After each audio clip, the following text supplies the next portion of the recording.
E aí, pessoal, tudo certo? Se a meta é tirar a carteira de arraiz amador, essa nossa conversa de hoje é simplesmente fundamental. Nós vamos desvendar um dos assuntos mais importantes para quem navega, a meteorologia, porque pode acreditar, no mar muito antes do GPS ou da bússola, o seu primeiro comandante é o céu.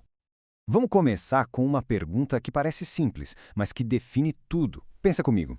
O que de verdade separa a pessoa que é só uma passageira no barco daquela que está no comando? Não é só segurar o timão, viu? É algo bem mais profundo. É isso aí. A resposta é essa. A capacidade de entender a linguagem do tempo. É olhar para o céu, para o jeito que o mar se comporta, dar uma espiada no barômetro e, simplesmente, entender o que a natureza está dizendo. Essa é a verdadeira marca de um comandante de verdade. Ok, antes de mais nada, vamos botar os pingos nos is. Tempo e clima não são a mesma coisa. Quem comanda um barco lida com o tempo, o que está acontecendo agora, nesse exato momento. Já o clima é a média de tudo isso ao longo dos anos. Saber o clima da região ajuda a gente a ter uma ideia do que esperar, sabe? Agora, olha que curioso. O ar que a gente respira é basicamente nitrogênio e oxigênio. Mas o pulo do gato, o ingrediente que realmente causa todo o agito na meteorologia, nem aparece direito aí. O vapor d'água. É ele, essa quantidade variável de água no ar que vira nuvem, chuva, tempestade, é o verdadeiro combustível do tempo. Uma navegação segura começa muito antes de soltar as amarras, ainda em terra firme. A primeira parte da jornada de um comandante é justamente essa, a preparação, a previsão. É aqui que a gente usa as ferramentas certas. Se existisse um único instrumento que todo barco deveria ter, seria esse: o barômetro. Ele mede o peso do ar em cima da gente. Mas o segredo não é só o número que ele mostra, e sim a tendência. A pressão está caindo, e caindo rápido, pode apostar que vem tempo ruim por aí. É o melhor alerta que existe. Então qual que é o macete? É criar um ritual, um checklist mental antes de sair. Passo 1. Olha a carta sinótica para ter a visão geral, o mapa do tempo. Passo 2. Consulta o boletim Meteoromarinha, que é o oficial da Marinha. E passo 3. Confere o seu barômetro a bordo para ver a tendência local. Simples, rápido e pode salvar o seu dia. Beleza, zarpamos, e agora? Agora a previsão não para, ela só muda de ferramenta. A gente deixa os boletins de lado e passa a usar os nossos próprios olhos. Vamos aprender a ler os sinais que o mar e o céu estão dando para a gente ao vivo. Essa é uma habilidade clássica, daquelas que caem na prova de arraiz e que se usa para a vida toda no mar. Como é que a gente transforma o que os nossos olhos veem na superfície da água em um número, numa velocidade de vento, sem precisar de aparelho nenhum? A resposta se chama escala Beaufort, e ela é genial porque é totalmente visual. O mar está parecendo um espelho, força zero. Começou a formar aquelas ondinhas com crista branca, os famosos carneirinhos, já estamos ali pela força 4. Agora, se a espuma começa a se alinhar em faixas na direção do vento, cuidado, já é força 7, um vento bem forte. O céu é um livro aberto, e as nuvens são as palavras. Um jeito fácil de começar a ler é pela altura delas. Lá no alto, aquelas nuvens fininhas, parecendo um véu, as cirros, geralmente indicam bom tempo. No meio do caminho, as altos stratos, que deixam o sol com cara de lua, já são um sinal de que pode vir chuva. E lá embaixo, as nimbostratos, escuras e pesadas, bom, essas são a própria chuva. Agora, de todas as nuvens, tem uma que a gente precisa conhecer, respeitar e principalmente evitar.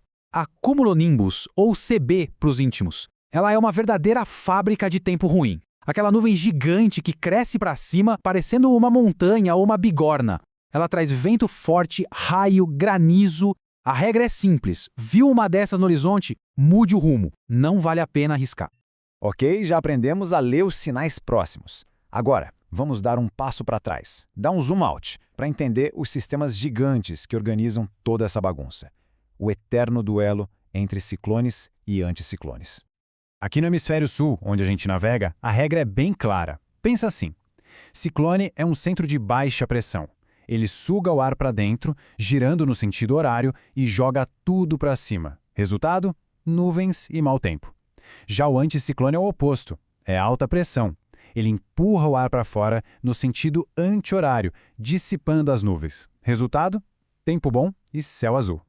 E o que acontece quando esses gigantes de pressão se encontram? Aí a gente tem as frentes. A melhor forma de imaginar uma frente é como uma linha de batalha mesmo. Uma fronteira onde duas massas de ar bem diferentes, tipo uma fria e seca e outra quente e úmida, se trombam. E toda batalha gera instabilidade.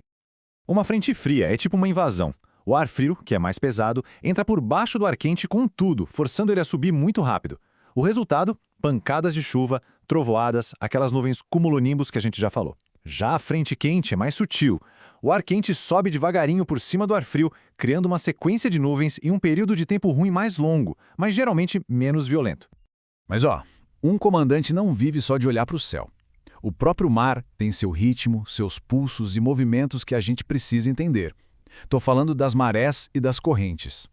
A definição para a prova é essa aí, bem direta. Maré é a subida e a descida do nível do mar. E quem rege essa dança? Basicamente a força da gravidade da Lua e um pouquinho menos a do Sol.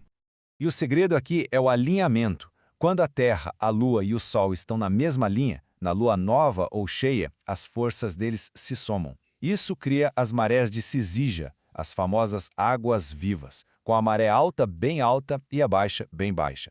Agora, quando eles formam um ângulo de 90 graus nas luas crescente ou minguante, uma força meio que anula a outra. Aí a gente tem as marés de quadratura, as águas mortas, com bem menos variação. E além das marés, que sobem e descem, temos as correntes, que são verdadeiros rios correndo dentro do oceano. Elas podem te ajudar a chegar mais rápido ou te atrasar pra caramba. Conhecer a corrente do Brasil, por exemplo, é parte do planejamento de qualquer rota por aqui. Bom, agora é hora de juntar todas essas peças. O objetivo de saber tudo isso não é só gabaritar a prova de Arraiz, né? É transformar essa teoria toda em competência prática, em decisões inteligentes e seguras lá no mar. Essa frase resume perfeitamente a filosofia de um bom comandante. Navegar não é sobre ser corajoso e enfrentar a tempestade. É sobre ser inteligente, prudente e saber ler os sinais para nem chegar perto dela. A melhor tempestade é aquela que a gente vê de longe, em segurança. Então, para fechar e para a gente gravar de vez, aqui vai um mantra. 4 verbos para o sucesso. Prepare, ainda em terra. Observe, quando estiver no mar. Antecipe, entendendo os grandes sistemas. E, acima de tudo, respeite as forças do oceano.